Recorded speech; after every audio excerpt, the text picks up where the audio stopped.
What's going on, everyone? Anthony Maslone here. Welcome back to the channel. And in this very video, I'm going to talk to you guys about if influencers are still going to work for 2019 and also differentiate between good and bad influencer pages on Instagram. So without any further ado, let's get started and cue the intro.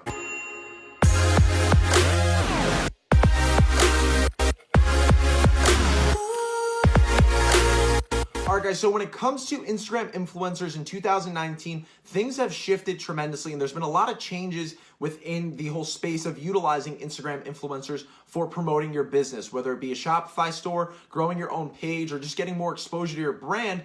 Things have definitely changed a lot compared to, 12 or 24 months ago. It's a lot more saturated. A lot of people have used it, and a lot of people have used it improperly or really not up to par, and it's really diluted how Instagram influencers work for promoting businesses in 2019. Now, this does not mean that Instagram influencers are dead. It's just a simple fact that you have to use them in a better fashion. So in this video, I'm going to break down a few very key and pivotal points to make sure that you're focusing on these very things so that your Instagram promotions are actually successful, as well as break down a few misconceptions and problems that people are typically facing when it comes to utilizing influencers in promoting their business. So to get things started, if you guys aren't necessarily familiar, there are two main categories of Instagram influencers. You have your personal pages where there are an actual public figure or persona or icon associated with that specific page. And you also have your general pages, which is the other main type, which is typically like, something such as Pitbull's Daily or Golf Daily, Outdoors, whatever it may be. Those are typically more niche down and also much easier to go ahead and use or get in contact with and also get a cheaper quote from. And now, that's because the personal pages have taken a very different approach, and it typically takes a lot more time to really build up that loyal following with a public figure or actual person tied into that page, all right? So the personal page influencers offer a different dynamic where it's more so person to person, and the general pages are typically someone's general interest or niche that they're interested in, and they follow that page because they're interested in that content directly.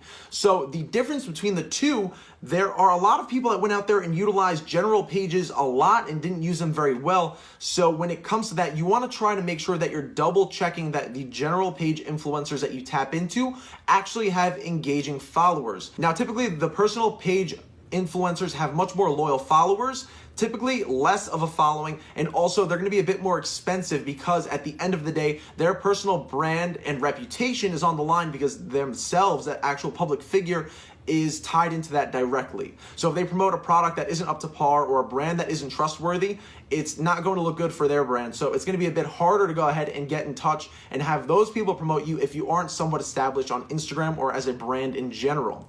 So with the general page influencers, they're much easier to go ahead and acquire, and it's a much lower barrier to entry. The cost to go ahead and use them is usually a lot lower. So that's why when it comes to personal pages, if you're just getting started, I like to use a group of micro influencers rather than trying to shoot for the stars and get a celebrity or micro celebrity that is up in the millions of followers. Because if you can group together anywhere from 5 to 20 different micro influencers that have anywhere from 5 to 100,000 followers, that can also be super effective for your brand because they have very engaging pages. Okay, now going on the flip side with general pages, there are a lot of things to also look into, and that's exactly what we're going to cover in the second point of this video, which is that likes are not everything. Likes are not going to be the thing that make or break the effectiveness or the overall, I guess you could say, response that you're really going to get from those overall influencers, no matter who they are, personal or general page. Likes does not tell you everything. People can go out there and buy likes. There are bots that boost people's pages and give them more likes than they should actually have, and a like isn't a true form of commitment or a higher level of engagement such as a comment. All right, guys? So I'm going to go ahead and pull up a screen share from my iPhone. I'm going to put it right here on the screen, and I'm scrolling through the comments of a general, it was a babies page, if I recall correctly. It was a babies page and a motherhood page that went ahead and posted strictly content about children and being a mother, and all of these comments were super engaging. So yes, this was a general page, and I actually got a quote from them. It was less than $100 to post on that page, and they had a good amount of followers. But the thing that showed me the biggest amount of value is the long form engaging comments. That's when you see that there are true followers and not just automated bots leaving generic short comments such as fantastic, fantastic, or I love this post, or post more, or amazing, or just a set of a couple of emojis. There's a very big difference and a fine line between comments that are coming from bots and that are coming from true people, and actually dive in depth and talk about the actual image. And after you go ahead and spend some time looking and comparing between the two, you'll be able to tell that there's a massive difference between those two types of comments. And you want to go ahead and strike into the pages that have those long form, true organic comments of people truly engaging with the page that you are about to tap into. Now, if you see that that influencer that you're thinking of using doesn't have many comments like that, the post that you're looking to promote may not be worth it on that specific page, and you may want to look elsewhere. In addition to the actual comments, you want to look at the followers. Scroll through the followers of that actual Instagram page. Are there a lot of real pages that are private that have a decent following ratio? Now, what I mean by that, are there just nothing but pages that follow 2,000 people and have 2 followers with 0 posts? Because clearly those are fake accounts that are generated by bots to go ahead and boost likes. Now, yes, every page is going to have those every here and there, but if you see them going in bunches of 10 or 20 in that followers list, then that tells you right off the bat that either followers are bought or not everyone that's following this page is truly engaging, if you see that in addition to no engaging comments. All right, guys? So that's the kind of stuff that you really want to look for and decipher if your influencers are actually going to be effective. From so many people utilizing this actual method to go ahead and promote their businesses, and also promote their businesses in ways that aren't necessarily effective because they didn't have a very good creative or a very good Instagram page to actually back that promotion on the back end, where the destination is actually for that promotion itself, has caused a lot of people to lose trust in influencers, unfortunately. So you want to make sure that you're looking into this kind of stuff so that you know for a fact that these influencers have engaging followers that are real and aren't just generated by bots that are boosting likes. There's a very big difference, and I'll tell you this straight up, I'd much rather take a group of 10 micro influencers with 10,000 followers and very loyal, engaging followers, rather than one massive page of 750,000 followers or 1 million followers that gets little to no true organic engagement. So looking for that true organic engagement and people that are actually engaging with that specific page is going to tell you right off the bat if that influencer actually went ahead and built up an amazing, true, loyal following that is sticking to that page and always looking out for those posts, and at the end of the day, going to give you the best ROI for a promoted Instagram influencer post. All right, guys? So that is super, super pivotal and stuff that you definitely want to look for if you're debating on whether you want to use a specific page or not for a promoted Instagram influencer post. Now, lastly, my third point here, and something that I want to tell you guys about, is go ahead and request more data or analytics or statistics from these specific pages if you're not sure if they're doing well.